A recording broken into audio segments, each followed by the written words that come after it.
मैं अब सीधे आज के मुख्य वक्ता प्रोफेसर लक्ष्मण यादव जी को आमंत्रित करूंगा कि वे आएं और उनको सुनने के लिए जो भी उतावले हैं, मैं स्वयं भी उतावला हूं, तो हमारी क्षुधा को शांत करें प्रोफेसर डॉक्टर लक्ष्मण यादव जी।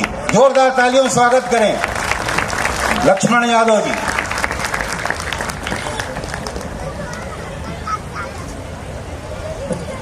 बहुत बहुत धन्यवाद।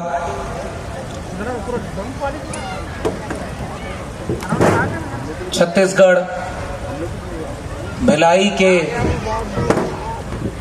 इस सामूहिक बुद्ध जयंती समारोह में आए हुए सभी मंचासीन अतिथिगण,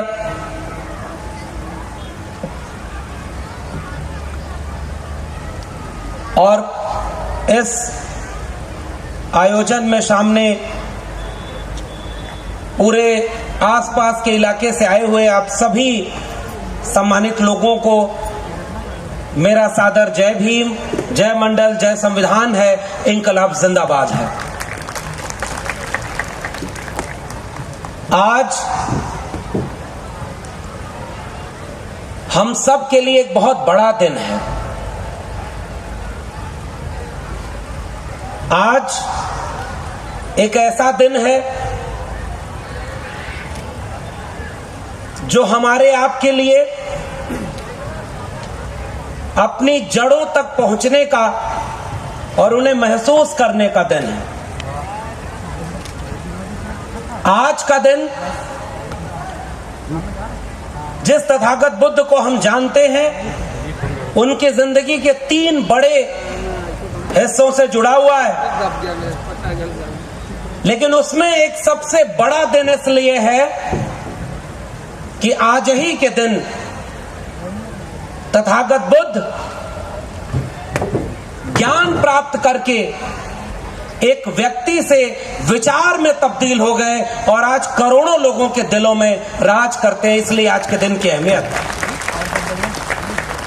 इस खास बुद्ध पूर्णिमा के दिन मैं आप सभी को बुद्ध पूर्णिमा की हार्दिक बधाई देता हूं, शुभकामनाएं देता हूं और क्रांतिकारी जय भीम बोलता हूं। क्योंकि हम जिस तथागत बुद्ध को याद कर रहे हैं, वो मात्र व्यक्ति नहीं है, वो एक विचार बन गए।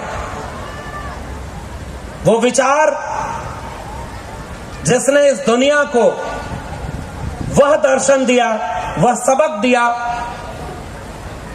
कि जब जब इंसानियत पर खतरा होगा, जब जब इंसान को इंसान से लड़ाया जाएगा, कभी जाति के नाम पर, कभी धर्म के नाम पर बंटवारा किया जाएगा, हिंसा का सहारा लिया जाएगा, हर उस दौर में जब जब हमें आपको ये महसूस होगा कि हमारी लड़ाई कहीं कमजोर तो नहीं पड़ती जा रही, हमारे वैचारिक पुरखों को कहीं मारा तो नहीं जा रहा, हर उस कठिन परिस्थिति में, हर उस मुश्किल हालात में एक रोशनी बन करके जो सबसे तेज मशाल हमारे सामने खड़ी होगी, वो तथागत बुद्ध की होगी। वो हमें ऊर्जा और ताकत देगी। आज मैं छत्तीसगढ़ आया हूं। छत्तीसगढ़ में इसी पिछले साल बुलाया था राजन हुमने जी ने, सारंग हुमने जी ने सावित्रीबाई फूले जयंती समारोह और भीमा कोरेगांव को याद करते हुए। फिर आया सिरपुर महोत्सव, जो अंतरराष्ट्रीय बुद्धिस्ट महोत्सव के रूप में जाना जाता है, और आज आपके बीच में यहां आया हूं। मुझे बिल्कुल अंदाजा नहीं था कि जिन लोगों को कभी न मैंने देखा है न मैं जानता हूं, ऐसे लोग भी हमें जानते और पहचानते होंगे और इतना सम्मान देंगे। ये एक व्यक्ति का सम्मान नहीं है, ये क्योंकि दिल्ली यूनिवर्सिटी के प्रोफेसर तो हजारों हैं, बड़े बड़े पद के लोग तो हजारों हैं, मंत्री विधायक हैं, लेकिन आपने जो सम्मान दिया वो किसी व्यक्ति का सम्मान नहीं, उस विचारधारा का सम्मान है जिसे आप भी जीते और मैं भी जीना चाहता हूं। इसलिए हमारा एक रिश्ता बन गया। हम सब एक दूसरे को केवल इसीलिए पहचानते हैं। चौरे साहब का जब फोन आया कि आपको आना है, तो मैं तो जानता ही नहीं था कौन लोग बुला रहे हैं। हमें नहीं पता कि कौन हमें आमंत्रित कर रहा है। वो सच में हमें आमंत्रित कर रहा है सम्मानित करने के लिए, व्याख्यान के लिए, या कोई साजिश भी हो सकती है। लेकिन जब हमने ये देखा कि उस आयोजन और उस समिति में तथागत बुद्ध और डॉक्टर अंबेडकर हैं, तो फिर क्या डरना, फिर आंख बंद करके हम आपके बीच में आए हैं और आपके सामने खड़े हैं। ये रिश्ता व्यक्तियों का नहीं, उस विचार का है जिस विचारधारा के सबसे बड़े नायक, सबसे पहली मशाल जलाने वाले तथागत बुद्ध रहे। उनका और हमारा रिश्ता है। वो रिश्ता क्या है? हम लोग जब स्कूल में पढ़ते थे तो केवल 2 किस्से। एक किस्सा ये कि बहुत बड़े राजकुमार थे, उनको पता ही नहीं जीवन क्या है, फिर एक बार बिना बताए, बिना सुरक्षा के चल दिए। तो 4 किस्म के लोग देखा उन्होंने। एक व्यक्ति जो बीमार था, एक व्यक्ति जो बुजुर्ग हो गया था, एक व्यक्ति जिसके मृत शरीर को लोग ले जा रहे थे अंतिम क्रिया के लिए, और एक व्यक्ति हंसता हुआ सन्यासी की तरह था। तो वो प्रश्न पूछते हैं कि ये क्या है? तो ये जीवन की दशाएं हैं। और फिर दूसरा किस्सा ये कि घर छोड़ करके ज्ञान प्राप्ति के लिए चले गए। हर व्यक्ति जो घर छोड़ दे वो तथागत बुद्ध नहीं बन जाता। ये बड़ी बात नहीं है घर छोड़ देना। अरे घर तो कोई छोड़ता है तो भारत का प्रधानमंत्री भी बन जाता है। और आप लोगों ने जब इतना मुझे बुलाने का साहस किया है, तो भले ही कितने बड़ी बड़ी पार्टियों के नेताजी लोग आए, आसपास लोग हो, हमें तो भाई नेताओं से डर नहीं, ना हम उनका चेहरा देखकर बोलते हैं। क्योंकि अगर इस मंच पर तथागत बुद्ध की बात की जाएगी तो उस बुद्ध की बात की जा रही है जिसके सबसे पहले सिद्धांत का नाम है सत्य, यानी सच बोलो, वह सच जो वक्त में बोला जाना चाहिए। हम तथागत बुद्ध की बात करेंगे, डॉक्टर अंबेडकर की बात करेंगे और चेहरा देख करके करेंगे, तो ये तो हमारे इन लोगों का अपमान है। इसलिए घर छोड़ देना बड़ी बात नहीं, लेकिन बड़ी बात आज के दिन के लिए क्या है?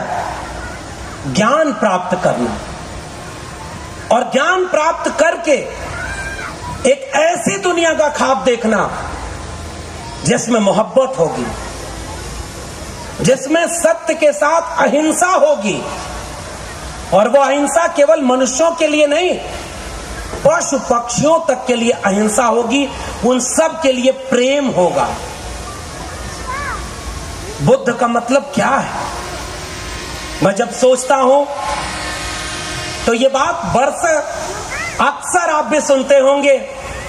जैसे आजकल तमाम नेता लोग ऐसे हैं जो सारा काम डॉक्टर अंबेडकर के खिलाफ कर रहे हैं, फिर भी 14 अप्रैल को उनकी मूर्ति पर माला पहनाने के लिए जरूर चले जाते हैं। ये हो रहा है ना? ये इसलिए हो रहा है क्योंकि डॉक्टर अंबेडकर को तो आजादी के बाद इस देश में वैसे ही जमीन पर गाड़ने का काम किया गया था जैसे सिरपुर का वो बुद्धिस्ट स्थल अपने आप गड़ गया था। कोई उनका नाम लेने वाला न रह जाए, कोई उनकी बात करने वाला न रह जाए। क्योंकि खोजिएगा और पूछिएगा उन लोगों से 1970-80 के पहले डॉक्टर अंबेडकर की लिखी हुई किताबों का समग्र प्रकाशन तक नहीं प्रकाशित हुआ। डॉक्टर अंबेडकर को भारत रत्न नहीं दिया गया। डॉक्टर अंबेडकर पर किसी विश्वविद्यालय में शोध नहीं किया गया। बच्चों को किस्से नहीं सुनाए गए। किस्से सुनाते रहे वो उन लोगों के कि एक छोटा सा बच्चा जब चारपाई पर लेटा था तो पेड़ के पीछे देखा कि एक लाल फल है, तो वो छोटा सा बच्चा जो चल नहीं सकता था लेकिन उड़ सकता था, उड़ के पेड़ के पास चला गया कि फल खाऊंगा। देखा पेड़ पर फल नहीं है तो फल और कहीं दूर है, तो वो फल की तरफ उड़ गया और जाते जाते उस फल को खा गया। वो फल क्या था पता है? सूरज। सूरज को खा गया वो छोटा बच्चा। और उसके बाद जब सब तरफ हाहाकार कि भाई सृष्टि का चक्र रुक जाएगा, आप उन्हें निगल दो, तो उन्हें निगल दिया, वापस आके अपने पालने पर लेट गया। ये किस्सा सुनाया गया। तब हमारा एक दलित कवि कविता लिखता है, भोजपुरी में कविता लिखता है, जब सूरज हो धरती से कई गुना बड़ा, तो हनुमान जी के घोट के कहां रहना खड़ा। देखिए समझ तो आप भी गए, इशारा पर्याप्त है। आपने कैसे कैसे किस्से बचपन में बच्चों को सिखाए। 8 हाथ वाली देवी, आपके सामने कोई 4 हाथ वाला आ जाए तो आप उसकी पूजा करेंगे कि पहले झोला झक्कड़ लेके भागेंगे कि ये कहां से आ गए? आपके सामने कोई ये बता दे कि गणेश जी पहली प्लास्टिक सर्जरी के उदाहरण हैं, तो आप मान लेंगे क्या? बनाया प्लास्टिक सर्जरी, उसी सिरपुर में जाके देखिएगा, पूरा जिस्म जो बना हुआ है बुद्ध, वो तथागत बुद्ध का, बुद्धिस्ट बोधिसत्व का है, और चेहरा काट करके ऊपर से सूंड वाला एक चेहरा लटका दिया गया। यह काम किया गया है आपके इतिहास के साथ। आपने किससे सुनाए बचपन में बच्चों को कि हमारे यहाँ दुनिया में इंसान एक तरह से पैदा होता है। हमारे यहाँ कोई मुख से पैदा होता है, कोई भुजाओं से पैदा होता है, कोई जंघे से पैदा हुआ। तो हमारे विचारक ने किताब में लिखा कि अगर मुख से बच्चा पैदा हुआ तो गर्भधारण कहां हुआ? अगर 4 मुंह एक आदमी के हैं तो वो स्तनपान कैसे करेगा? उस विचारक का नाम महात्मा ज्योतिराव गोविंदराव फूले था, जिसे डॉक्टर अंबेडकर ने अपना गुरु बनाया था। उस फूले ने एक बात कही कि हम सब की पीढ़ियों को मानसिक रूप से गुलाम बनाया गया है, और वो गुलाम कोई डंडा मार के, कोड़े मार के नहीं बनाया गया। चालाकी देखिए उनके, उन्होंने आपके मस्तिष्क को गुलाम बनाया। उन्होंने ऐसे कर्मकांड की किताबें आपके सामने रख दी, अंधविश्वास की किताबें आपके सामने रख दी, और उस अंधविश्वास से कहा कि तुम एक अंधविश्वास और कर्मकांड के खुदा भगवान को मानते रहो। और ज्योतिबा फूले ने तब लिखा कि गुलामों को गुलामी का एहसास करा दो, वो अपनी बेड़ियां खुद ब खुद तोड़ लेगा। इसलिए हम यहां आज खड़े हैं, क्योंकि बेड़ियां तोड़ने का वक्त है। तो डॉक्टर अंबेडकर के तीसरे गुरु, कोई सीधे दीक्षा नहीं ली थी डॉक्टर अंबेडकर ने ज्योतिबा फूले से। डॉक्टर अंबेडकर ने माना कि वो मेरे वैचारिक गुरु हैं।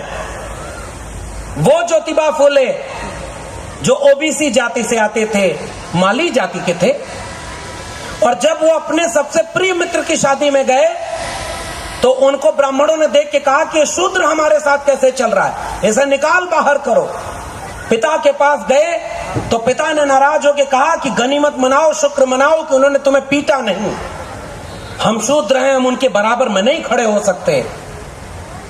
वो तक ज्योतिबा फूले जब उन्होंने इस गुलामी को पहचाना तो मंदिर बनाने के लिए आंदोलन या लड़ाई नहीं लड़ी, स्कूल खोलने के लिए लड़ाई लड़ी और इस दुनिया को शिक्षा की अहमियत बताने का काम किया था। हमारी लड़ाई मंदिर मस्जिद की लड़ाई नहीं है, हमारी लड़ाई स्कूल, कॉलेज और विश्वविद्यालय की है। तब जब ज्योतिबा फूले के पिता को भड़काया लोगों ने कि धर्म विरुद्ध काम कर रहा है तुम्हारा बेटा। आज भिलाई और छत्तीसगढ़ के लोगों, एक बात सोचिएगा, नई पीढ़ी को शिक्षा देना जिस धर्म के विरोध का काम है, महिलाओं को शिक्षित करना अगर धर्म के खिलाफ काम है, तो बताइए ऐसे धर्म के साथ आप खड़े होंगे क्या? उस धर्म को जितना जल्दी हो खत्म हो जाना चाहिए। वो काम किया था ज्योतिबा फूले ने। और पिता ने कहा कि अब तुम्हें या तो स्कूल चुनना है या अपना घर चुनो। हाथ उठाकर बताइए, क्या ज्योतिबा फुले ने अपना घर चुना था क्या? क्या ज्योतिबा फुले ने अपने पिता को चुना था क्या?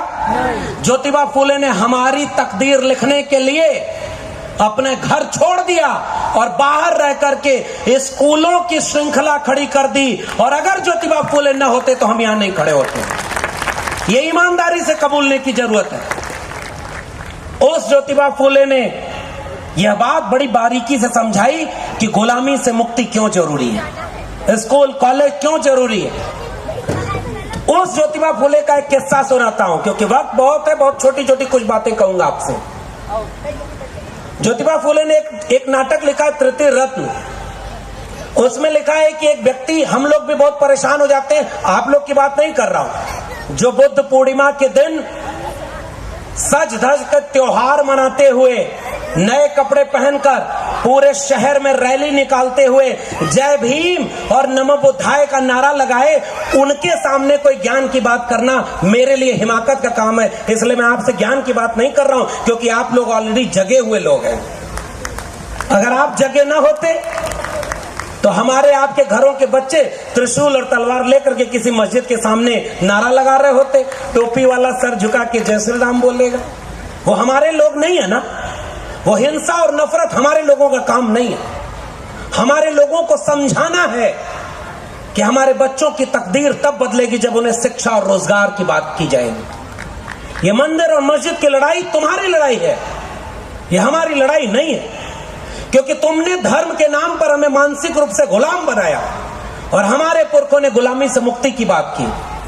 तो उस तृतीय रत्न नाटक में एक गुलामी से मुक्ति का किस्सा है। हम लोग परेशान होते हैं, उस समय के लोग तो भाग के पंडित के पास जाते हैं। एक व्यक्ति बहुत परेशान हुआ तो जाके पंडित से पूछा कि मेरे जीवन में बहुत कष्ट है। तो उसने उसका पतरा देखा, कहा कि बच्चा, शनि तुम्हारा ठीक जगह पर नहीं है, तुम्हारा शनि खराब जगह पर है। तो व्यक्ति ने पूछा कि अच्छा हुजूर क्या करना होगा? तो उसने कहा कि पंडित ने कहा कि हवन कराना होगा। तो कहा कुछ खर्चा आएगा? तो कहा कि हाँ इतने रुपए आएंगे। तो व्यक्ति हाथ जोड़ के बोला कि साहब इतने रुपए तो हमारे पास नहीं है। तो पंडित बोला कि चलो तुम्हारे लिए 50% डिस्काउंट है, उसका आधा पैसा दे दो, हम तुम्हारे लिए शनि को ठीक जगह पर ले आ देंगे, जीवन का कष्ट मिट जाएगा। वो व्यक्ति बोला इतना भी पैसा नहीं है। थोड़ी देर बाद पंडित बोला कि अच्छा 1000 रुपए दे दो, कुछ दिन के लिए शनि को ठीक जगह पर ले आ रहा हूं, जब पैसा हो जाए तो बड़ी वाली हवन करा लेना। वो व्यक्ति खड़ा होकर कहा कि साहब मेरी जेब में 1 फूटी कौड़ी नहीं है। नाराज होकर पंडित खड़ा होकर बोला कि जब तेरे जेब में 1 फूटी कौड़ी नहीं है तो जा बच्चा, शनि तेरा कुछ नहीं बिगाड़ सकता। इसी को कहते हैं मानसिक गुलामी से मुक्ति की बात करना। तथागत बुद्ध को याद करते हुए अगर इस मंच पर हम खड़े हैं तो हम मानसिक गुलामी की बात नहीं करेंगे, हम सबकी मुक्ति की बात करेंगे, सबके निर्वाण की बात करेंगे, सबके मोक्ष की बात करेंगे। डॉक्टर अंबेडकर ने किताब जो लेके बुद्धा एंड हिज धम्मा, उसमें उन्होंने कहा कि धर्म तो आस्था और विश्वास का विषय है, धर्म तो झूठ का काम है। धम्म का अर्थ होता है तर्क और विवेक। धम्म एक जीवन शैली है, धम्म एक विचार है, वो अंधविश्वास नहीं है। इसलिए हम तथागत बुद्ध के तर्क और विवेक की बात कर रहे हैं। और उन्हीं ने एक किस्सा लिखा, और उस किस्से में क्या है कि तमाम लोग आए, एक बच्चा खजूर के पेड़ पर चढ़ गया, वहां से देख के डर लगा तो कहा कि हनुमान जी सही सलामत नीचे उतार दीजिए, इस मंगलवार 1 किलो लड्डू चढ़ाऊंगा। थोड़ी दूर आया, आधा कहा हनुमान जी कोरोना में नौकरी चली गई, घर की माली हालत ठीक नहीं, पैसा रुपया कम है, आधा किलो लड्डू चढ़ाऊंगा, मान जाइएगा।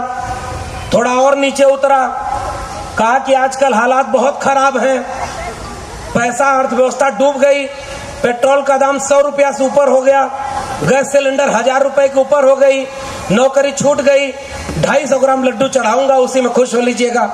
ऐसा करते करते वो बच्चा नीचे जमीन पर उतरा, कान पकड़कर उठक बैठक किया कि हनुमान जी, न आज के बाद जीवन में कभी पेड़ पर चढ़ूंगा और न आपको लड्डू चढ़ाऊंगा। तर्क और विवेक करने वाला वो बच्चा एक दिन किसी न किसी बुद्ध जयंती या भीम जयंती में शामिल होगा, क्योंकि उसने अपनी गुलामी की बेड़ी को तोड़ा होगा। वही काम हमारा है, गुलामी की बेड़ियों को तोड़ने का। ये काम किया था ज्योतिबा फूले ने, मगर अफसोस जिस राज्य में खड़ा हूं, अब थोड़ा और बातें हो जाएं। इस मंच पर खड़े होकर नेताजी लोगों को भीम, बुद्ध और सामाजिक न्याय याद आता है। रायपुर पार करते हैं तो रामपथ गमन याद आता है और 2400 करोड़ रुपया उसके लिए लगाया जाता है। बाकी आयोजक जाने, आपने मुझे बुलाया है तो बोलूंगा। भाई आपसे पूछ रहा हूं, क्या ये दोनों एक साथ चल जाएगा क्या?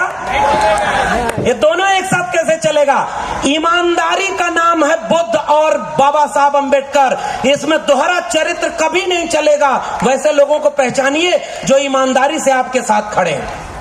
हम आपका विरोध नहीं कर रहे, आप भाई शासक हो। बाबा साहब तो बहुत पहले चिंता कर गए थे। उन्होंने कहा था, जाओ अपने घर की दीवारों पर लिख दो कि तुम इस देश के शासक हो।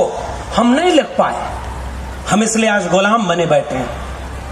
एक सिरपुर जो अंतरराष्ट्रीय बौद्ध केंद्र था, हजारों साल पुराने पत्थर आज भी वहां जाकर देखिए, वो आपको बोलते हुए सुनाई देंगे कि ये तुम्हारी विरासत है, आओ इसे बचाओ। मगर हम वहां जाने में नाकामयाब रहे, और जिनको आपने सत्ता सौंपी उन्होंने वहां हिंदुत्व का अड्डा बना दिया है और नए नए हिंदू धर्म के देवी देवताओं को आपके ऊपर बैठा दिया है। आप अपनी विरासत नहीं बचा पाएंगे तो आने वाली पीढ़ियों को क्या सौंप कर जाएंगे? ये सवाल आपसे पूछने आया हूं।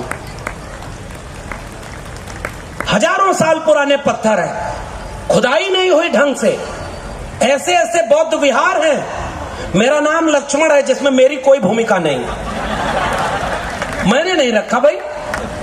हम तो ऐसे जगह पे हैं जहां देवी देवता का नाम रख करके हर घर वाला हिंदू बन के सोचता था जैसे राम थे वैसे राम निकलेगा।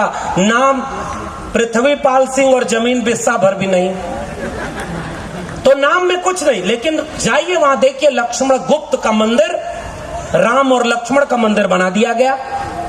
सिरपुर आज आपसे सवाल पूछ रहा होगा कि उस खुदाई में आज भी जो बौद्ध विहार हैं, जो वहां स्तूप है, वहां का विज्ञान जो है, वो विज्ञान आपका इंतजार कर रहा है। खुदाई हो तो वहां तक जाए। आजकल भी खुदाई हो रही है। किसकी? मस्जिद को खोजो तो नीचे मंदिर मिलेगा। राम मंदिर को खोदने गए थे, मैंने तो भाई इंटरनेट पर पढ़ा है। राम मंदिर को खोदने गए तो ज्यादा खोद दिए और नीचे बुद्ध की मूर्ति मिलने लगी। ये तो मैंने इंटरनेट पर पढ़ा, हो सकता है मैं गलत हूं तो सुधार दीजिएगा, इससे पहले कि जेल चला जाऊं। तो खुदाई हो रही है कि मस्जिद के नीचे मंदिर है। अभी आज का फैसला आया, ज्ञानवापी मस्जिद के नीचे शिवलिंग है। हम यहां से कह रहे हैं बुद्ध पूर्णिमा के दिन हर हिंदू मस्जिद मंदिर को खोदो और थोड़ा गहरे खोदना, वहां तथागत बुद्ध और उनसे जुड़ी हुई कोई न कोई दस्तावेज मिलेंगे। हजारों साल की विरासत है, खोदना है तो कायदे से ईमानदारी से खोदो। नीचे जाओ, नीचे हजारों साल पहले कोई पत्थर मिलेगा और कान लगाकर सुनना, वो पत्थर शायद कहते रहेगा, राम के नाम पर सत्ता पाने वालों, हिंदू मुस्लिम के नाम पर दंगा कराने वालों, इस देश को नफरत की आग में झोंकने वालों, हम तथागत बुद्ध के वारिस तुमसे कह रहे हैं ये नफरत की आग इस देश को जलाकर राख कर देगी। वापस लौटो बुद्ध की तरफ, जिसने प्रज्ञाशील और करुणा की बात की थी, तब इंसानियत बचेगी। सुनो जाकर वो पत्थर क्या कहते हैं। और उसके बाद दूसरे गुरु की बात, तथागत बुद्ध के पहले बाबा साहब ने अपना दूसरा गुरु बनाया महात्मा कबीर को। मैं साहित्य का विद्यार्थी हूं, उस कबीर को अपना गुरु बनाया, जिन्होंने क्या लिखा, काकर पाथर जोर के मस्जिद लई चुनाए, ताचड़ मुल्ला बाग दे क्या बहरा हुआ खुदाए, पाथर पूजे हरि मिले तो मैं पूजूं पहाड़, ताते ये चाकी भली पीस खाए संसार। अरे इन दोन राह न पाई, हिंदुन की हिंदुआई देखी, तुर्कन की तुर्काई, अरे इन दोन राह न पाई। यह आत्मविश्वास कबीर में था।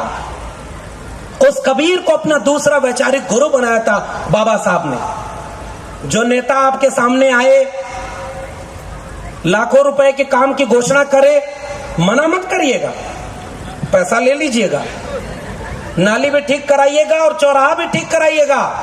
वो पैसा उस नेता का नहीं, वो पैसा हमारा और आपका है, इसलिए उसको मना मत करिएगा, पैसा ले लीजिए। लेकिन उसके बाद एक सवाल पूछिएगा, अगर तुम बाबा साहब की बात करते हो ईमानदारी से, उस बहरूपिये की तरह तुम नहीं हो जो दिल में गोडसे गोलवलकर और हेडगवार को रखता है। वो आज जुबा पर बिरसा, फूले, अंबेडकर और पेरियार की बात करता है। ऐसे बहरूपियों को पहचानना और आने वाली पीढ़ियों को पहचानवाना ये हमारी जिम्मेदारी है, इसलिए हर मंच से ये बात करनी चाहिए। वो ईमानदारी है क्या उनमें? क्या सावरकर के साथ अंबेडकर चल जाएंगे क्या, जो कह रहा है कि ये हिंदू राष्ट्र है? अंबेडकर ने क्या लिखा 1940 में कि अगर हिंदू राज हकीकत बनता है तो वो इस देश के लिए सबसे बड़ा अभिशाप होगा, क्योंकि हिंदू कुछ भी कह लें, हिंदू धर्म स्वतंत्रता, समानता और बंधुत्व का विरोधी है, वो लोकतंत्र से मेल नहीं खाता। इसलिए हर कीमत पर हिंदू राज को बनने से रोका जाना चाहिए। वहां अंबेडकर के साथ सावरकर मिला रहे हो, हम तुम्हें माफ करेंगे क्या? ये मातृभूमि, अगर वाकई मातृभूमि कर रहे हो, उनका एक नायक लिखता है एकात्म मानववाद, और उसमें क्या लिख रहा है कि वर्ण व्यवस्था समाज को चलाने के लिए बहुत जरूरी है। जैसे शरीर होता है, मस्तिष्क का काम मस्तिष्क करे, पैर का काम पैर करे, वैसे ही समाज में जो मुख से पैदा हुआ वो ब्रह्म का ज्ञानी होगा, जो पैर से पैदा हुआ वो शूद्र होगा। वो कहता है समाज अगर इसको तोड़ेगा तो बिखर जाएगा। हमारे नायकों ने ये साबित किया कि देखो, एक तो पैर वैर से कोई पैदा होता नहीं, तुम उन्हें जीवन भर पैर पर रखना चाहते थे, इसलिए तुमने अपने धर्म की किताबों में लिखा कि वो पैर से पैदा हुए। तथागत बुद्ध से जो लड़ाई शुरू हुई थी वो बाबा साहब के नेतृत्व में भारत के संविधान में वहां पहुंची कि पैर और माथा सब बराबर हो गए, अब पैदा होने के से कोई बड़ा और कोई छोटा नहीं होगा। वहां पहुंचे थे हम, वो है भारत का संविधान। ऐसे वैचारिक लोगों से हमारी लड़ाई है। ऐसे आयोजनों में जब कबीर की बात मैं करता हूं तो केवल इसलिए नहीं कि मैं हिंदी पढ़ता पढ़ाता हूं और मुझे दोहे चौपाई याद है। मैं कबीर की बात इसलिए करता हूं कि इस वैचारिक लड़ाई में कबीर ने क्या बोला, मैं कहता आंखन की देखी, तू कहता कागज की लेखी, मेरा तेरा मनवा कैसे एक होई रे, मेरा तेरा मनवा कैसे एक होई रे, मैं चाहता सुलझावन हारी, तू देता उलझाई रे, मेरा तेरा मनवा कैसे एक होई रे। हम लोग आंखों देखे सच की विरासत के लोग हैं। वो आंखों देखा सच तथागत बुद्ध के यहां था। तथागत बुद्ध से लोगों ने पूछा कि आप ये बताइए कि हम लोगों को क्या ज्ञान देंगे, कि ज्ञान का मतलब क्या है, आप कोई किताब लिख दीजिए जिसमें ज्ञान क्या है, सच क्या है और वो मोक्ष क्या है। तथागत बुद्ध क्या बोले, किसी किताब में लिखा हो तो उसे सच मत मान लेना, किसी बड़े व्यक्ति ने कह दिया हो तो उसे सच मत मान लेना। सच तब मानना जब तुम्हें खुद वो सच लगे। अप दीपो भाव, उस विचार और दर्शन से जुड़े हम जिसका दर्शन दिया था तथागत बुद्ध ने। अपने दीपक स्वयं बनो, इसलिए हम विचार की बात कर रहे हैं। और उस विचार में कबीर ने क्या लिखा, कबीर ने लिखा, मोको कहां ढूंढे रे बंदे, मैं तो तेरे पास में। ना मैं मंदिर, ना मैं मस्जिद, ना काबे कैलाश में, ना मैं जप में, ना मैं तप में, ना मैं व्रत उपवास में। महात्मा कबीर जिन्होंने संत मूवमेंट चलाया, जिन्होंने रोशनी जलाई थी, मन चंगा तो कठौती में गंगा कहने वाले संत फकीर हमारे विरासत में हैं। जिन्होंने कहा कि अगर जल में नहाने से सब तर जाए तो मछली न तरी जेका पानी में ही घर है। वो तो बात उन्होंने कह दी। मन ना रंगाए रंगाए जोगी कपड़ा, और मूड मुड़ाए बार छिराए, दढ़िया बढ़ाए होगी जोगी होई गए न बकरा। मैं जोगी कह रहा हूं तो आप मत समझिएगा कि किसी प्रदेश के मुख्यमंत्री की बात कर रहा हूं। मैं तो कबीर की बात कर रहा हूं ना। माला तो कर में फिरे, जीभ फिरे मुख माय, और मनवा तो 34 फिरे, वह तो सुमरन नाय। वो बात है कबीर की कि हमारे लिए बुद्ध का मतलब क्या है। हम जिस मंच पर खड़े हैं, यहां से अगर तथागत बुद्ध को याद किया जा रहा है तो मुझे लगता है कि आज के नौजवानों की पीढ़ी को मैं संबोधित करते हुए एक बात पूछूंगा कि तथागत बुद्ध कैसी दुनिया बनाना चाहते थे। मैं जब पढ़ता हूं, सोचता हूं, समझने की कोशिश करता हूं तो मेरे लिए बुद्ध का मतलब क्या। बुद्ध का अर्थ है ज्ञान, बुद्ध का अर्थ है प्रज्ञा, बुद्ध का अर्थ है शील, बुद्ध का अर्थ है करुणा, बुद्ध का अर्थ है अहिंसा, बुद्ध का अर्थ है सत्य, बुद्ध का अर्थ है सम्यक दृष्टि, बुद्ध का अर्थ है सम्यक बोध, बुद्ध का अर्थ है अहिंसा के साथ प्रेम, बुद्ध का अर्थ है इस दुनिया भर के इंसान को एक बराबर करके मुक्ति की बात करना। मेरे लिए बुद्ध का अर्थ है एक विचार, एक दर्शन, एक जीवन शैली। इसलिए आज तथागत बुद्ध को याद करते हुए मुझे ये महसूस होता है कि मैं इंसानियत की जड़ में सबसे गहरे अपने एक टूटे हुए पत्ते की तरह, बिखरी हुई शाखाओं की तरह हम अपनी जड़ों को पहचानने और देखने की कोशिश कर रहे हैं। जब हम बुद्ध को याद करते हैं, हमारे पत्ते टूटते हैं, हमारी शाखाओं पर कुल्हाड़ियां चल रही हैं, और हमें मोहब्बत और प्रेम की बात करने वाली बुद्ध की नगरी में, शांति और करुणा की बात करने वाले बुद्ध के दर्शन में, सत्य व अहिंसा की बात करने वाले बुद्ध के इस अपनी जन्मभूमि कर्मभूमि में आज त्रिशूल और तलवार बांट करके हमारे बच्चों को दंगाई बनाया जा रहा है। ऐसे वक्त में अगर तथागत बुद्ध होते, मुझे लगता है आज अगर बुद्ध होते तो उनके हाथ में कोई हथियार नहीं था। उनकी जो भी प्रतीक देखेंगे, बोधिसत्व को देखेंगे, उनकी वारिसों को देखेंगे, उनके हाथ में कोई हथियार नहीं होता।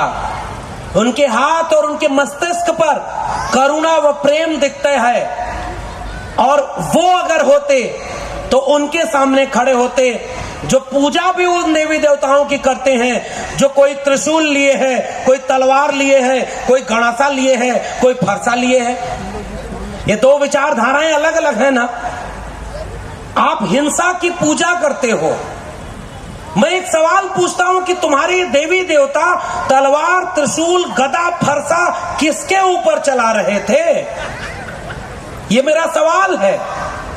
तुम कहते हो कि बाबा साहब ने बौद्ध धर्म क्यों स्वीकार कर लिया, तो बाबा साहब एक सवाल पूछते थे, हिंदू पैदा हुआ हूं लेकिन मरूंगा नहीं हिंदू में, क्योंकि तुम्हारा धर्म असल में कोई धर्म ही नहीं है। ये तो नियमों का ऐसा पुलिंदा है, ग्रेडेड इनइक्वालिटी है, क्लोज्ड ग्रुप है, जिसमें पैदा होते ही तुमने तय कर दिया कि किसी की जाति बदल नहीं सकती, और तुमने जाति के नाम पर इस मुल्क की बहुत बड़ी आवाम को उसके मनुष्य होने के अधिकार से वंचित कर दिया। बताइए, दुनिया में कहीं ऐसा हुआ क्या कि किसी की जाति देख करके ये कह दिया जाए कि तुम्हारी छाया से हम अपवित्र हो जाएंगे? तुम अगर हमारे वेदों को पढ़ लोगे तो हमारे वेद अपवित्र हो जाएंगे। तुम उस कुएं से पानी पी लोगे तो वो कुआं पवित्र हो जाएगा। दुनिया के इतिहास में ऐसा कहीं नहीं हुआ जो इस देश में हुआ। तब उन्होंने कहा कि मैं तुम्हारा धर्म छोड़ दूंगा। ये सब जो हिंदू धर्म वाले ठेकेदार हैं, ये सब कहते हैं कि हमारे लोगों को कन्वर्ट कराया जा रहा है, अरे भाई ताकत है तुम्हारे में तो तुम भी करवा लेते, तुम नहीं करवा पाए। पता है क्यों? कन्वर्ट कराते तो किस जाति में रखते, ये सबसे बड़ी मुश्किल थी। शूद्र कन्वर्ट होता तो ब्राह्मण बनाते क्या? ब्राह्मण किसको बनाओगे? जो मुख से पैदा हुआ। अब मुख से पैदा होने का मतलब क्या? तुमने एक क्लोज्ड ग्रुप बना दिया। बाकी लोग धर्मांतरण इसलिए करा ले गए क्योंकि वहां धर्मांतरण करने, हालांकि ये हुआ नहीं। दुनिया भर को बराबरी का पाठ पढ़ाने वाला इस्लाम जब इन लोगों के साथ सोहबत में आया तो वो भी जातिवादी हो गया। वहां भी खान पठान शेख सैयद अलग हैं और पसमानदा जो लोग ओबीसी और दलित है वो वहां भी पहुंच गए। ये मुश्किल थे ना, इसलिए बाबा साहब ने बौद्ध धर्म को अपनाया था कि बौद्ध धर्म कोई धर्म नहीं है, वो धम्म है जिसमें सब बराबर होंगे, कोई बड़ा छोटा नहीं होगा, कोई किसी के ऊपर शासन नहीं करेगा। लेकिन बाबा साहब अपनी किताब बुद्धा एंड हिज धम्मा में लिखते भी हैं, जहां वो ये लिखते हैं कि धम्म को तर्क और विवेक की बात करता है, धम्म आस्था और अंधविश्वास की बात नहीं करता। तो एक सवाल वो कहते हैं कि जबरन धर्मांतरण मत कराना, किसी को जबरदस्ती या लालच दे करके बुद्धिस्ट में मत बनाना और मूर्ति पूजा मत करना। बाबा साहब खुद लिख के गए कि व्यक्ति पूजा, नायक पूजा बहुत खराब बात है। हम आप भी क्या किए, कुछ लोगों को नायक बना दिए। नायक को बहुत दिन तक जब वो जोर से जय भीम बोलता था तब तक तो आप साथ दिए, फिर जैसे ही उसको टिकट मिल गया वो उधर चला गया चुनाव लड़ने, अब आप क्या करेंगे? ये भी तो ईमानदारी की बात है। और आज के टिकट लेकर के चुनाव लड़ने वाले लोगों से पूछिएगा, मैं आखिरी बात करके जा रहा हूं कि इस मुल्क में आज इस मुल्क के सामने सबसे बड़ा खतरा क्या है? वो खतरा बाबा साहब के संविधान के ऊपर है। वो खतरा उस लड़ाई के ऊपर है जिस लड़ाई से लड़ करके हम यहां तक पहुंचे। आज कोई पाठ करा रहा है, कोई हवन करा रहा है, कोई पूजा करा रहा है। दुनिया में कंप्यूटर बना तो उससे वो सब ग्रह नक्षत्र को पढ़ने गए।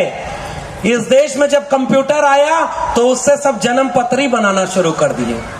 ऐसा हुआ कि नहीं हुआ? आपके यहां अब एक देखिए, आरक्षण पर गाली देते हैं। एक पंडित जी किस्सा सुना रहा हूं अपने भोजपुरी इलाके का, आखिरी के कुछ मिनट आपसे और लूंगा। हमारे यहां भोजपुरी का किस्सा है, भोजपुरी ना समझ में आए तो बताइएगा। एक पंडित जी चौराहे पर बैठे थे, गांव के अचानक कुछ लोग गए और कहे कि अरे पंडित जी, गधा मार दिया है कि इस गांव के कुछ बच्चों ने शरारत करते हुए। पंडित जी नाराज होकर खड़ा हुए, अरे गधा मारना तो शास्त्रों में बहुत बड़ा पाप है, इसकी तो बहुत बड़ी सजा मिलेगी। 22 किस्म के नरक हैं, किसी में तला जाएगा, किसी में भुना जाएगा, किसी में डीप फ्राई किया जाएगा, किसी में पकाया जाएगा, ये सब नरक है। बहुत क्या होगा इससे मुक्ति का? अरे इसमें तो फिर हवन कराना होगा, लाखों रुपए खर्च होंगे, हजारों लोगों को खाना खिलाना होगा, बहुत बड़ा पाप है। अचानक एक गांव का आदमी जाके पंडित जी के कान में बोला कि पंडित जी, उन बच्चों में जिन्होंने गधा मारा उसमें एक आपके बेटे संतोष भी थे। तुरंत पंडित जी नरम पड़ के बोले, 2-4 लइकन में एक संतोष और गधा के मरले में कौनो ना दोष। समझ गए आप लोग? बदल गया किस्सा, बदल गई कहानियां। जब उनके बच्चों को नौकरी नहीं मिली तो उन्होंने आरक्षण को गालियां दी, और हमारी पीढ़ी दर पीढ़ी जिन लोगों ने हाथ से श्रम करके इस दुनिया को रहने लायक बनाया, उन्होंने आधुनिक विश्वविद्यालयों में एडमिशन नहीं दिया, स्कूल में पढ़ने नहीं दिया। अपमान किसका हुआ है?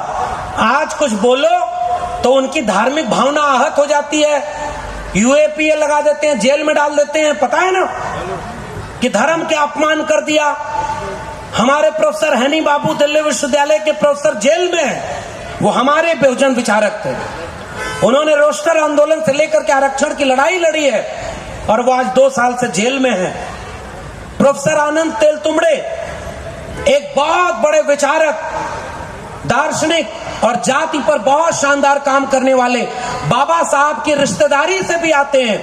आज वो जेल में है। हम आप बड़े शान और शौकत से बुद्ध जयंती तो मना रहे, मगर याद रखिएगा हम आज यहाँ आजादी से इसलिए यहाँ पर जश्न मना रहे क्योंकि हमारी हिस्से की लड़ाई लड़ते हुए कुछ लोग मारे जा चुके हैं, कुछ जेल में हैं और कुछ सड़क पर हमारे हिस्से की लड़ाई लड़ रहे हैं। उनके साथ खड़े होइएगा पहचान कर। इस देश के नौजवानों को जेल में डाला गया है। गनीमत मनाइए कि आपके छत्तीसगढ़ में अभी बुलडोजर नहीं चल रहा है। आइए हमारे उत्तर प्रदेश में आप देखिए कैसे संविधान के ऊपर बुलडोजर चलता है, वहां पर यह खुलेआम हो रहा है। यह खतरा हमारे सामने है। साथियों, आपसे जाते जाते केवल यही अपील करने आया हूं। सदियों से पीढ़ी दर पीढ़ी जो लड़कर हमारे लोगों ने हासिल किया था वो हमारे आंखों के सामने छीना जा रहा है, छीन लिया गया है। आया था एक फकीर बनकर के, उसने चुनाव लड़ते समय बोला ना कि ओबीसी भी होंगे ना। यहाँ मैं जिस राज्य में हूं पता चल रहा है कि यहाँ 92 to 93% लोग दलित, पिछड़े और आदिवासी हैं। और राज कौन चला रहा है? जो मुख से पैदा हुआ, जो भुजाओं से पैदा हुआ।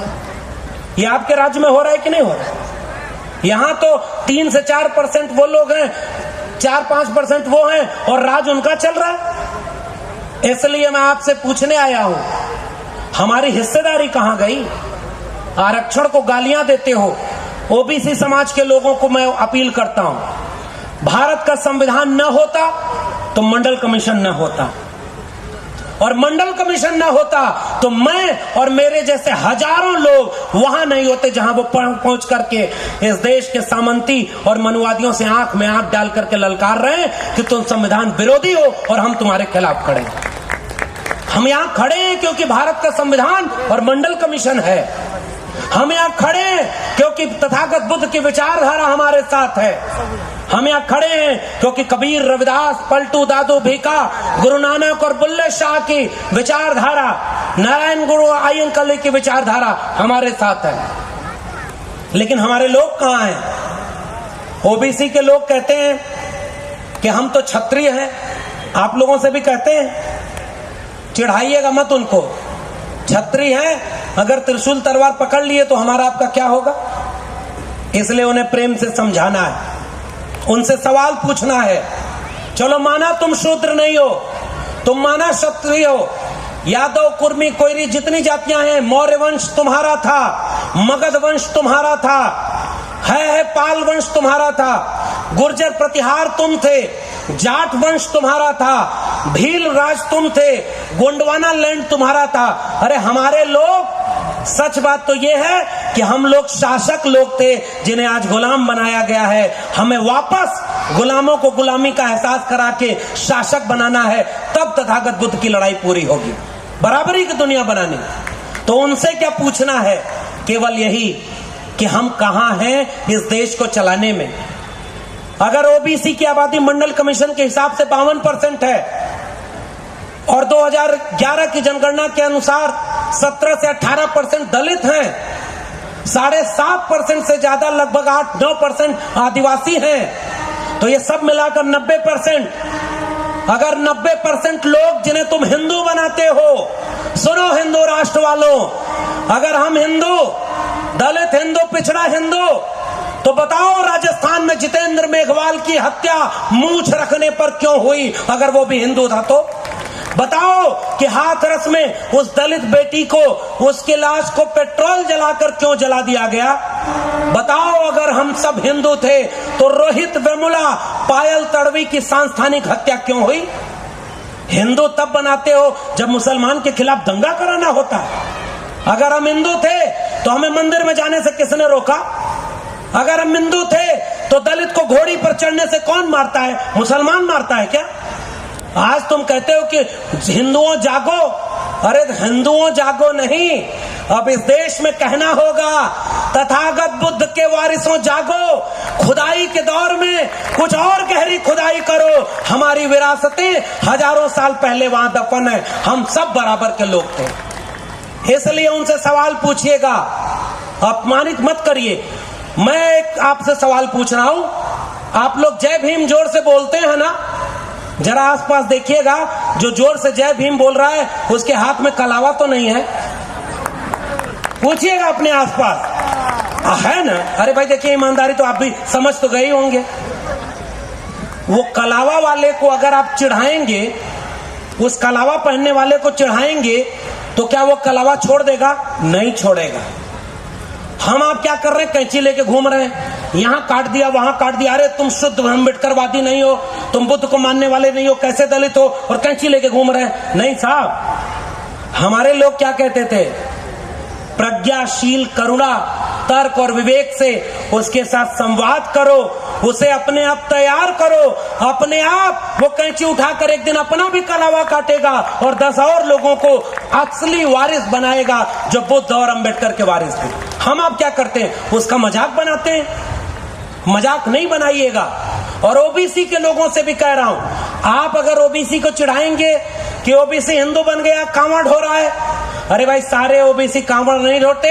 कुछ ओबीसी ज्योतिबा फूले, छत्रपति शाहू जी महाराज, ईवी रामास्वामी नायकर पेरियार, ललई सिंह यादव, चंद्रिका प्रसाद जिज्ञासु, जगदेव बाबू और रामस्वरूप वर्मा की विरासत, मंडल की विरासत के लोग हैं, जो जानते हैं कि तथागत बुद्ध भी हमारे, डॉक्टर अंबेडकर भी हमारे, पेरियार भी हमारे, बिरसा मुंडा भी हमारे, हम सब एक हैं। सारे ओबीसी देखिए हिंदू धर्म को नहीं ढो रहे, थोड़े हैं।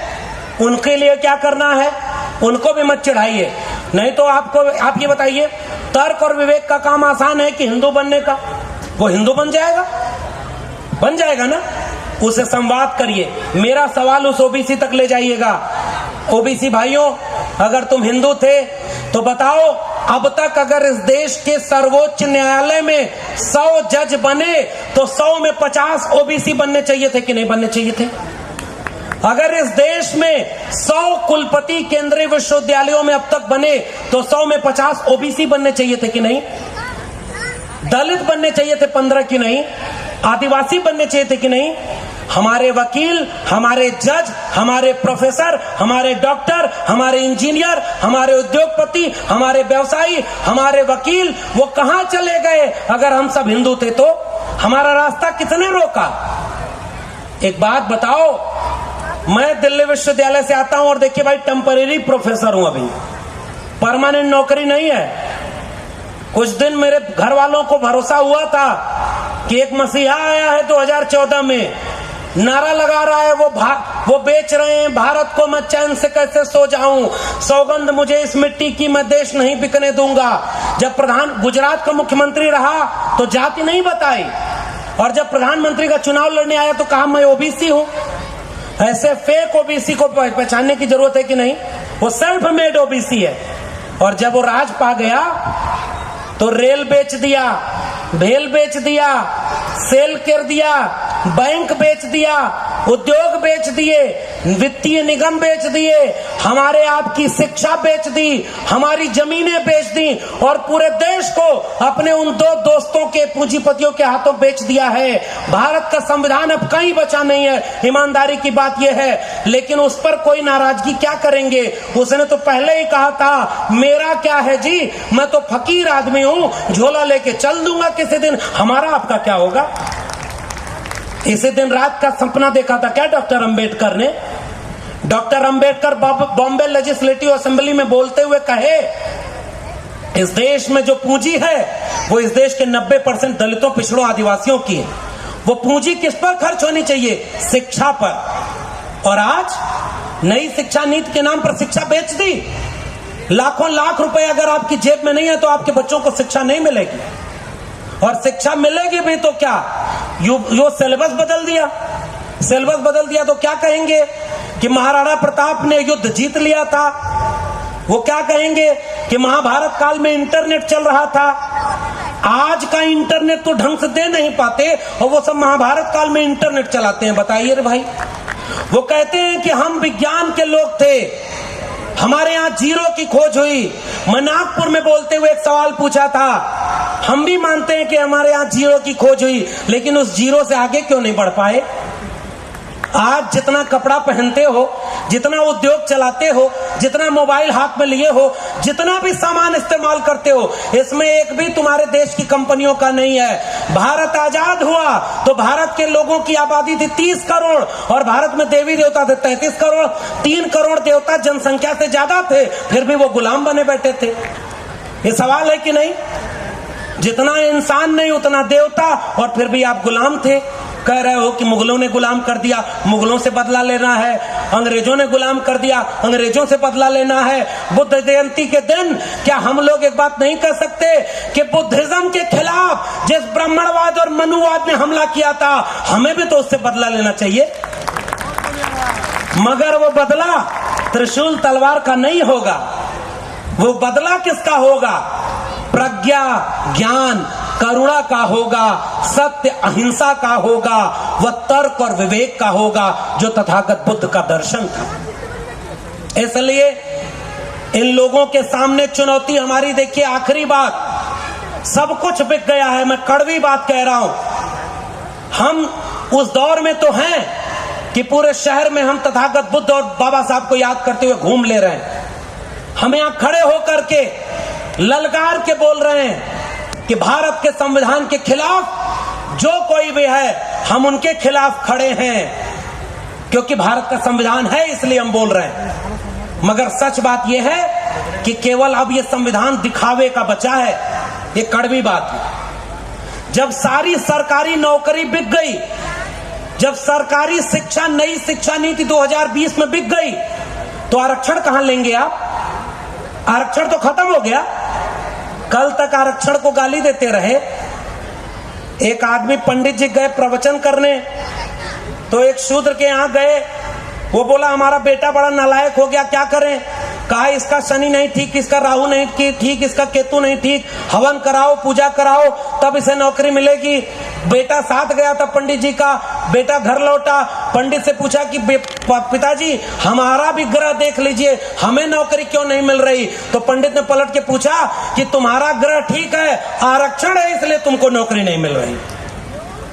ये धोखा हुआ कि नहीं आपके साथ? आरक्षण को अपमानित किया कि नहीं? मंदिरों में बैठकर हजारों साल से जिन्होंने आरक्षण भोगा, आज वो आरक्षण को गाली दे रहे हैं। मगर एक बात कह के जा रहा हूं, गाली देते हुए भी 10% सुदामा आरक्षण ईडब्ल्यूएस उन्होंने अपना ले लिया है, हमारे आपका हक छीन करके। आरक्षण कोई गरीबी उन्मूलन कार्यक्रम था क्या? लेकिन 10% आरक्षण दे दिया, जिनकी आबादी 15% भी नहीं।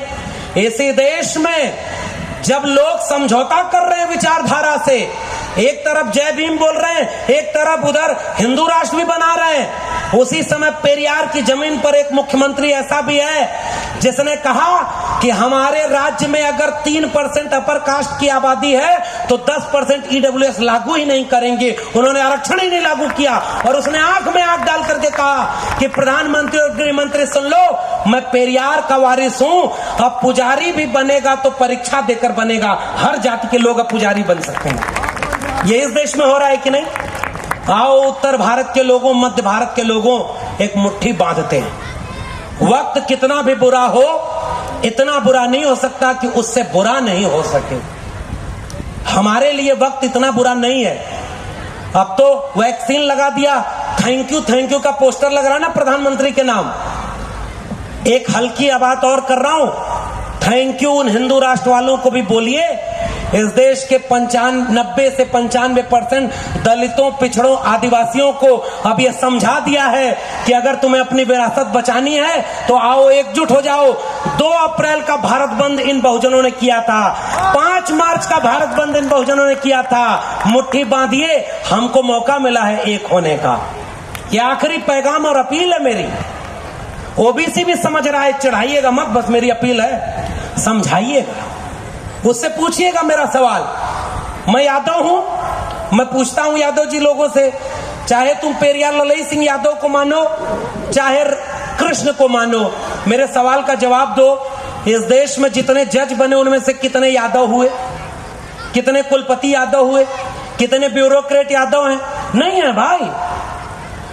कुर्मी, कोयरी, कुम्हार, लोहार, नाई, बढ़ई, मोची, मल्ला, निषाद, पाल, गड़रिया, ये सारी जातियां जो हाथ से श्रम करके इस दुनिया को रहने लायक बनाई, उन्हीं लोगों को पीछे कर दिया गया और 10% लुटेरों ने 90% कमेरों का हक छीन लिया। हम वहां खड़े हैं। इसलिए चौधरी छोटू राम कहते थे, ये जंग कमेरा बनाम लुटेरा की है। ऐ 90% कमेरा लोगों, आओ मुट्ठी बांधते हैं। कुछ लोग अपने आप समझ जाएंगे, ऐसे आयोजनों से समझ जाएंगे कि तथागत बुद्ध हमारे हैं, अम्बेडकर हमारे हैं, बिरसा फुले हमारे हैं, पेरियार हमारे हैं, और नहीं समझेंगे उन पर हिंदुत्व की इतनी लाठी पड़ेगी कि वो अपने आप हमारे साथ आएंगे। 5 साल 10 साल और देखिएगा, बहुत जल्दी 90% लोग जिस दिन एकजुट हो जाए वो सवाल पूछेंगे कि हमारे बच्चों की शिक्षा बेची क्यों तुमने। ये सवाल है, आखिरी बात, शिक्षा बिक गई है। ये हिंदू राष्ट्र बनाने वाले हिंदू युवा वाहिनी, बजरंग दल, विश्व हिंदू परिषद, ये हिंदू वो हिंदू, सारा संगठन बनाए हैं। आपके भी घर में आते होंगे कि अरे हिंदू खतरे में हो, आओ धर्म बचाने चलना है। उनसे पलटकर पूछिए कि मेरे बच्चे की शिक्षा बर्बाद हो रही थी, तब तुम क्यों नहीं आए? मेरे बच्चों की नौकरी खत्म हो गई, तब तुम क्यों नहीं आए? भिलाई का स्टील प्लांट भी बहुत जल्दी बिक जाएगा, उसे बचाने क्यों नहीं आए? रोजगार खत्म हो गया, तब बचाने क्यों नहीं आए? भारत का संविधान इस देश में बुलडोजर के नीचे जमोदीज हो रहा है, तब तुम बचाने क्यों नहीं आए? जब हम अपना हक मांगते हैं तो हमें हिंदू बनाते हो। यह आखिरी पैगाम है, क्योंकि लेटरल एंट्री पीछे से आ रही है। लेटरल एंट्री समझते हैं? लेटरल का हिंदी में अनुवाद होता है, ये सब हिंदू राष्ट्र बना रहे हैं और हिंदी शब्द ही नहीं मिलता। रेलगाड़ी एक शब्द है ना, रेल अंग्रेजी का शब्द है, गाड़ी फारसी का शब्द है, दोनों मिला के हिंदी का शब्द बना करके ये हिंदू राष्ट्र बना रहे हैं नमूने सब। आपके पास अपना शब्द ही नहीं है, हिंदू शब्द अपना नहीं है। अरे शब्दों का भंडार देखना है तो चलो पाली और प्राकृत में देखें, जिसकी लिपियां तुम आज तक पढ़ नहीं पाए। और तुम कहते हो कि हिंदू खतरे में है, हम कहते हैं तथागत बुद्ध का दर्शन खतरे में है, तथागत बुद्ध का विचार खतरे में है। लेटरल एंट्री से आईएएस बना दिया 340। पूछो इन हिंदू राष्ट्र बनाने वालों से, दलित, पिछड़े, आदिवासी कितने लोगों को तुमने ज्वाइंट सेक्रेटरी बनाया है? और अपने राज्य वालों से, नेताओं से भी पूछिएगा, राम पथ गमन, कौशल्या मंदिर बना लिए, कोई बात नहीं। सिरपुर को अंतरराष्ट्रीय बौद्ध महोत्सव की तरह कैसे वो अंतरराष्ट्रीय केंद्र बनाओगे? एक बौद्धिस्ट परिसर, एक बुद्धिस्ट केंद्र की तरह से। अरे वो विश्वविद्यालय था जिसमें 10,000 लोग बैठकर सिरपुर में एक साथ शिक्षा लेते थे। अरे हम शिक्षा वाले लोग हैं, कलम और किताब वाले लोग हैं। ये त्रिशूल और तलवार वाले सोचते हैं कि हम डर जाएंगे।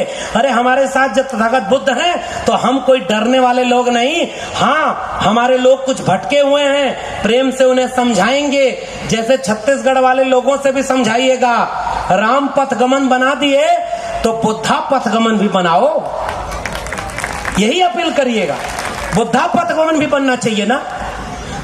बाबा साहब की तस्वीरों और बाबा साहब की मूर्तियों को बनाने वाले और पूजने वाले लोगों को भी मैं एक बात कह रहा हूं। बाबा साहब ने कहा था, मुझे मूर्तियों और तस्वीरों में मत खोजना, मैं किताबों में मिलूंगा, मैं विचारों में मिलूंगा, सड़क की लड़ाई पर मिलूंगा। बाबा साहब की मूर्ति वो भी बना रहे हैं जो बाबा साहब के सपनों का भारत नहीं बनाना चाहते। इसलिए आइए, इस मुल्क के 90% लोगों, कमेरा लोगों, श्रमजीवी लोगों, हम सब एक होकर के भारत का संविधान बचाने के लिए, इस देश को हिंदू राष्ट्र बनाने से रोकने के लिए, एक हाथ में भारत का संविधान और दूसरे हाथ में मंडल कमीशन लेकर के, एक हाथ में तथागत बुद्ध, दूसरे में कबीर को लेकर के, एक हाथ में ज्योतिबा फूले, साहू जी महाराज, दूसरे हाथ में भगत सिंह, डॉक्टर अंबेडकर, डॉक्टर लोहिया को लेकर के इस देश की सड़कों पर चलें। जो सड़कें भी हमारे पुरखों ने बनाई, ये इमारत भी हमारे पुरखों ने बनाई, इस मुल्क को रहने लायक बनाया। और आज 1% लूटेरे लोगों ने हमारे 70%, 80% लोगों की पूंजी लूट ली। ओबीसी लोगों, ये नारा याद रखना, हर जगह ये नारा बोलता हूं, पुनर्जन्म और भाग्यवाद, इनसे निकला ब्राह्मणवाद। ब्राह्मणवाद की क्या पहचान, गिट पिट बोले करे न काम, मनोवाद की क्या पहचान, ब्राह्मण भंगी एक समान। जिसमें समता की चाह नहीं वह बढ़िया इंसान नहीं, समता बिना समाज नहीं, बिन समाज जनराज नहीं। जो जमीन को जोते बोए वो जमीन का मालिक होए, राष्ट्रपति हो या भंगी की संतान, सबको शिक्षा एक समान। हमारी लड़ाई किस बात की है? दो बातें हैं मोटी मोटी, हमें चाहिए इज्जत रोटी, मिटे गरीबी और अमीरी, मिटे चाकरी और मजबूरी। सबको शिक्षा दे न सके जो, वो सरकार निकम्मी है। जो सरकार निकम्मी है वो सरकार। हमारी लड़ाई शिक्षा और रोजगार की लड़ाई है। त्रिशूल और तलवार के 100 में 90 शोषित हैं।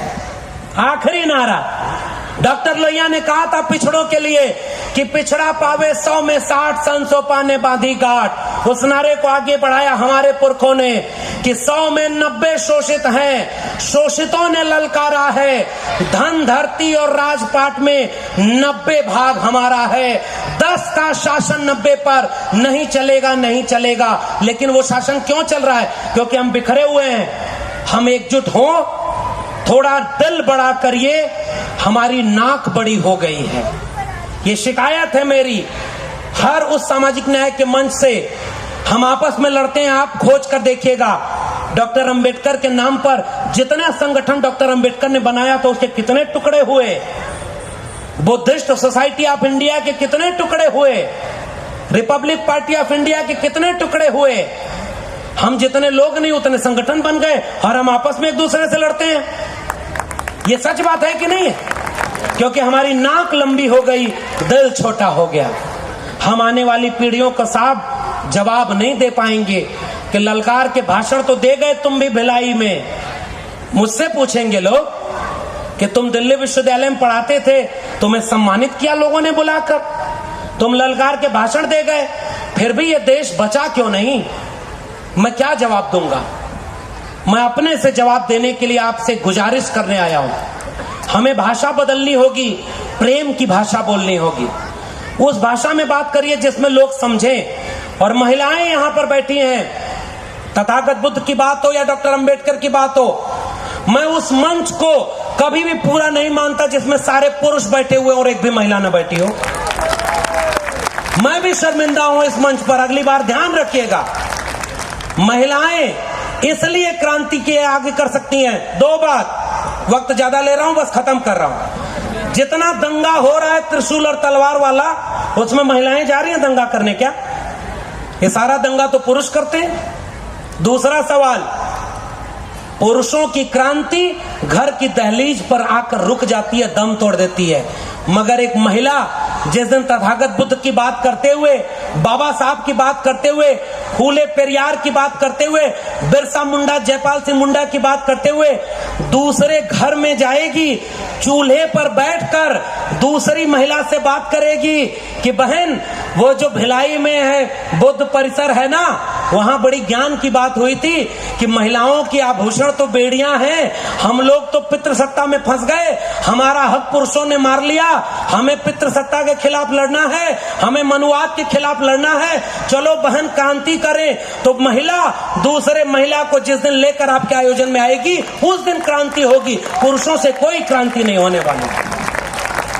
हमने महिलाओं को पीछे कर दिया और केवल उपदेश देते हैं। बाहर जय भीम बोलेंगे और घर में पंडित जी बैठ करके कथा भागवत भी कर रहे हैं। क्यों? क्योंकि पत्नी नहीं मानती। मैं भी अपने घर में लड़ रहा हूं, मैं भी अपने घर में लड़ रहा हूं। बाहर मैं इतना बोलता हूं और घर पे जाके कहा कि बहन की शादी में कोई पंडा पुरोहित नहीं आएगा। उस दिन से भूचाल आया हुआ है कि अब तक तो सही बोलता था, अब तो लगता है कि ये पहली लड़ाई अपने आप से और अपने घर में लड़िए। ईमानदारी का नाम है तथागत बुद्ध, धोखेबाजी का नाम नहीं है। हम सब नाकाम और निकम्मे लोग हैं साहब, इसलिए हम कमजोर हैं, हम सब बेहद कमजोर हैं। याद करिए भगत सिंह को जो 23 साल की उम्र में फांसी पर चढ़ गया, उसे याद करते हुए तथागत बुद्ध ने, उनको मानने वाले बाबा साहब ने मूक नायक में समता में, और पेरियार ने कुटी अरसू में संपादकीय लिखा था कि वो नायक था जो नास्तिक था, उसका नाम था भगत सिंह। वो हमारा नायक था। भगत सिंह कहते थे कि मैं जिंदा रहता तो अंबेडकर के साथ काम करता। वो एक एका बन रही थी ना। लोहिया कहते थे कि अंबेडकर के साथ काम करेंगे, अंबेडकर कहते थे कि पेरियार के साथ काम करेंगे। ये विडंबना ये हुई कि सन 56 में बाबा साहब चले गए, वरना ये देश ये मुल्क ऐसा नहीं होता। मगर आया बाबा साहब का एक वारिस जिसने बाबा साहब को पूरे उत्तर भारत में खड़ा किया, उसका नाम था मान्यवर कांशीराम। उन्होंने फिर से अंबेडकर को खड़ा किया। चूक तो लेकिन वहां भी हुई ना, वहां भी गलती हुई ना। गलतियों से सीखने का वक्त है भाइयों बहनों। आइए ओबीसी ने जो गलती की उसको माफ करते हैं। हमारा दलित भाई जो संघ की शाखा में जा रहा है उसको चिढ़ाएंगे कि अरे हिंदू हो गया, संघी हो गया, 2-4 को और लेके जाएगा। चिढ़ाइए मत, बैठा के बात करिए। वो राष्ट्रीय स्वयंसेवक संघ नफरत का अड्डा है। आओ बुद्धम शरणम गच्छामि, धम्मम शरणम गच्छामि, संघम शरणम गच्छामि। ये मोहब्बत का जगह है, यहाँ सब मिल करके रहेंगे। प्रेम से उसको समझाना होगा। प्रेम की भाषा से ही नफरतों को हराया जा सकता है। नाक को छोटी करें, दिल को बड़ा करें, मिलकर एक एका बनाएं, लोगों को जोड़ें, शिक्षा रोजगार के लिए लड़ाई लड़ें, इस देश की पूंजी को बचाने के लिए लड़ाई लड़ें, इस देश को बिकने से बचाने के लिए लड़ाई लड़ें, इस देश को बर्बाद होने के लिए बचाने से लड़ाई लड़ें। इस देश के बुलडोजर के सामने भारत का संविधान लेकर खड़ा हो जाएं कि भारत के संविधान पर ये बुलडोजर नहीं चलने देंगे। तभी आने वाली पीढ़ियां जब हमसे पूछेंगी कि 2022 में पूरा संविधान तार तार किया जा रहा था, तुम क्या कर रहे थे, मैं सीना तान के कहूंगा छत्तीसगढ़ के भिलाई में कुछ लोग तथागत बुद्ध को याद करते हुए भारत का भविष्य बचाने की लड़ाई लड़ रहे थे। मैं भी उन लड़ाई में शामिल था। आपने मुझे आमंत्रित किया, बहुत बहुत धन्यवाद। जय भीम, जय मंडल, संविधान जिंदाबाद, उल गुलान जिंदाबाद, इंकलाब जिंदाबाद।